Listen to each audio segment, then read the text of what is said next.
Every team needs a do-over here and there. Some of them were crazier than others, and some were, well, just downright awful. Pick 6 and 156. Dolphins trade pick 12, 123, and a 2022 first rounder.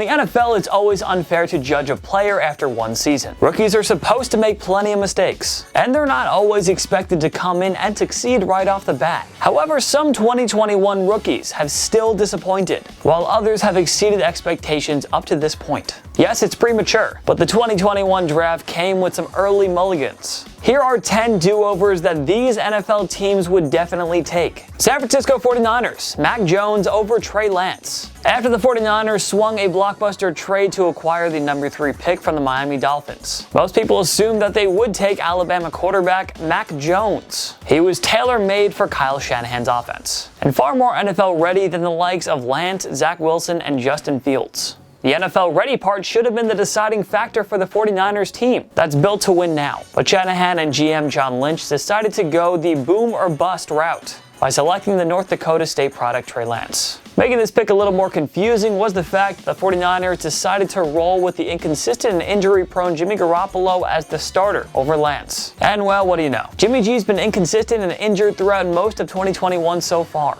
Lance has seen limited playing time and struggled mightily in his Week 5 start against the Arizona Cardinals. Meanwhile, Jones, who went number 15 overall to the New England Patriots, has been everything Bill Belichick and company could have asked for. He has perfectly mastered New England's offense with the safe, smart throws, as well as possessing great accuracy and mostly avoiding the rookie mistakes. No doubt Jones would have flourished immediately in San Fran with George Kittle, Deebo Samuel, and all those other weapons at his side. Maybe Lance will pan out, maybe he won't. But we already know that Jones is a surefire star. You'd have to think these championship hopeful 49ers would totally settle on the sure thing if they were given a second chance. Miami Dolphins don't trade up for Jalen Waddle. As previously noted, the Dolphins gave up their number 3 pick to the 49ers and moved down to the number 12 in the draft order. However, Miami later traded up with the Philadelphia Eagles for the number 6 pick and drafted receiver Jalen Waddle. In this do-over universe, we have Miami making just the one trade with the Niners and staying at number 12, rather than giving up their 2022 first rounder to move back up to the 6th spot. Let's face it, Jalen Waddle isn't the final piece the Dolphins probably thought he'd be when they drafted him.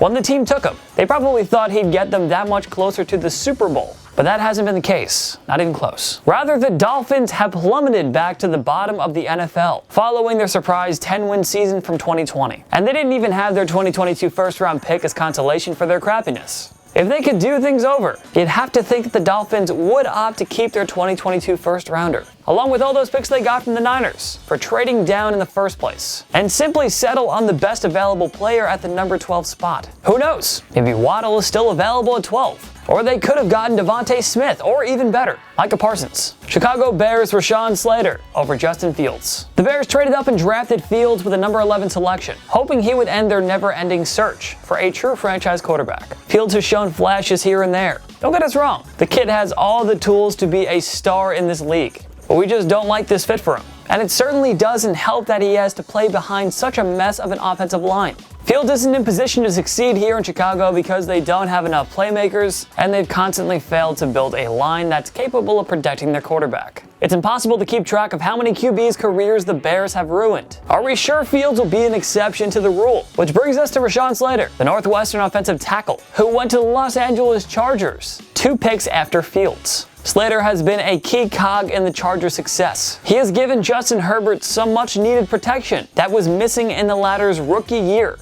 Even the Chargers' rushing game has more juice now, thanks to their rebuilt O-line, of course. Hindsight is 2020, but for the Bears, looking back, drafting a stud offensive tackle in Slater would have probably been the smarter call. It never hurts to build up a solid offensive line first before you go out and get your franchise quarterback. Jacksonville Jaguars. Asante Samuel Jr. over Tyson Campbell. The Jaguars had the right idea when they drafted the Georgia corner with a number 33 selection. Defensive back was a major need for Urban Meyer's group, and the Jaguars clearly didn't see CJ Henderson as part of their long-term plans. Again, it's early, but Campbell has been a liability on a terrible Jacksonville defense that can't seem to do anything right. And to think, they could have had a more talented NFL-ready corner like Asante Samuel Jr., patrolling the secondary instead. Samuel was widely viewed as a first-round talent, but he fell to the Chargers on day 2 with the number 47 pick. And so far so good. Like his father, Samuel Jr. has frustrated quarterbacks with his ball-hawking skills, and he has been very good in coverage compared to most rookie defensive backs you see. Asante Samuel Jr. always had a higher calling than Campbell to begin with. So the Jaguars, along with all the other teams who passed on him multiple times, really have to be kicking themselves for not taking the second-generation talent.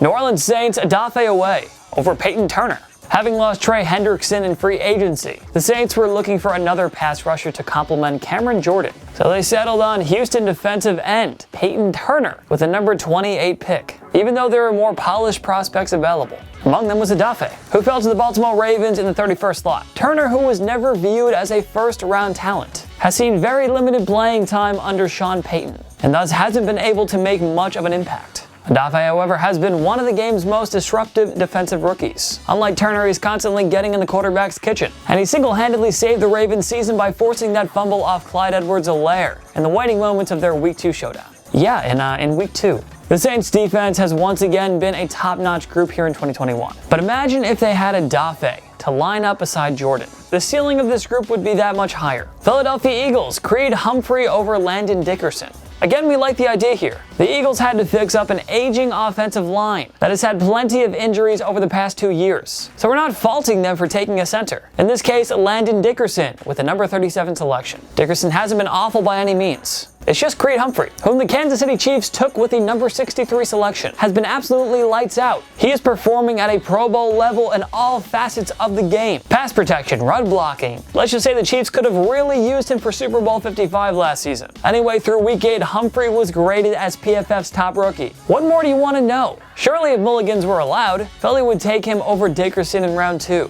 Miami Dolphins, Gregory Rousseau over Jaylon Phillips. At the time, it was hard to not love the Jaylon Phillips pick for Miami in the 18th slot. He was one of the more decorated defensive players in this draft, and he addressed the team's need for a rusher off the edge. Phillips hasn't been a total bust, but he simply hasn't had much of an impact on an underperforming Miami defense. Meanwhile, they've watched Gregory Rousseau quickly develop into a star for the AFC East rival Buffalo Bills. Rousseau fell to Sean McDermott's squad at number 30 overall. He has been an absolute stud on that Buffalo defense, helping it regain its 2019 form after a down 2020 season. Rousseau has given the Bills a much-needed pass-rushing force off the edge, and he contributes aplenty in the run-stopping game. Needless to say, Miami's defense would look a whole lot different if they had taken Rousseau and Parsons. Washington football team, Jeremiah OWUSU-KORAMOAH over Jamin Davis. One of the biggest surprises of the 2021 draft. Watching JOK fall all the way to the Cleveland Browns in round 2 with the 52nd selection. The guy was widely projected to go in the first round, and he has certainly made every team who passed on him pay.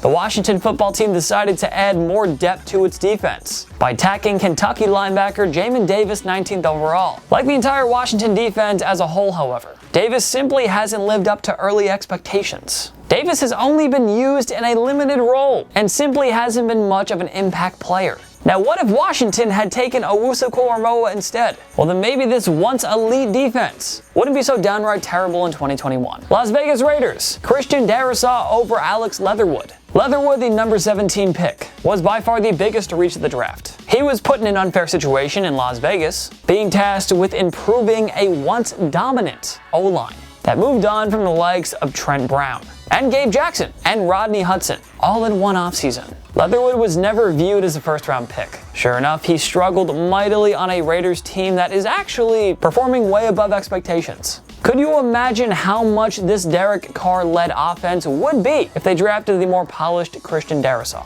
whom the Minnesota Vikings took at number 23 overall? While Leatherwood is being pushed around and taking a lot of penalties, Darrisaw has quietly been a rock on Minnie's O-line. His performance is why Kirk Cousins is having perhaps his best season yet, and it's a key reason why the rushing game has survived, even with Dalvin Cook injured for a significant stretch. Darrisaw over Leatherwood should have been an easy call on draft day. Jacksonville Jaguars, AZEEZ OJULARI over Travis Etienne. The Jaguars' decision to draft Clemson running back Travis Etienne was very confusing from the get-go. Yes, we get the idea of wanting to reunite Trevor Lawrence with one of his favorite teammates, but the Jaguars have so many holes in their roster that need to be addressed. and yet they used the pick on Etienne, even though they had a 1,000-yard rusher in James Robinson. No, Etienne isn't just on this list because of a Linz-Frank injury. That sided him for all of 2021, because as expected, Robinson has picked up right where he left off in 2020, once again flourishing as a workhorse back in both the rushing and passing game. And just like last year, he's been the lone bright spot on an otherwise terrible team in Duval. The point here is the Jags didn't need another running back. In fact, it was probably the one position on their roster that did not need to be addressed. What the Jags could have used was a player like AZEEZ OJULARI, who helped fix their defense. He's yet another first-round-like talent, who fell to the second round in this case, to the New York Giants in the number 50 spot. The Giants have gotten great value out of OJULARI. Meanwhile, Josh Allen remains the only stud pass rusher Jacksonville has. The Jaguars better hope Etienne stays healthy and becomes a top 5 back in order to justify this pick. What 2021 NFL draft overs would you think your favorite team would take? Join me in the comment section below. Make sure to follow myself and TPS on social media. We post great content all the time. Instagram, Twitter, TikTok, YouTube, we're on everything. Go subscribe, go follow. If you like this video, give it a like. It takes one click down below and subscribe to TPS. We post videos every day. Every day's a new video. Of course, thank you so much for watching. I'm Jason Biondo. I'll see you next time. On my knees.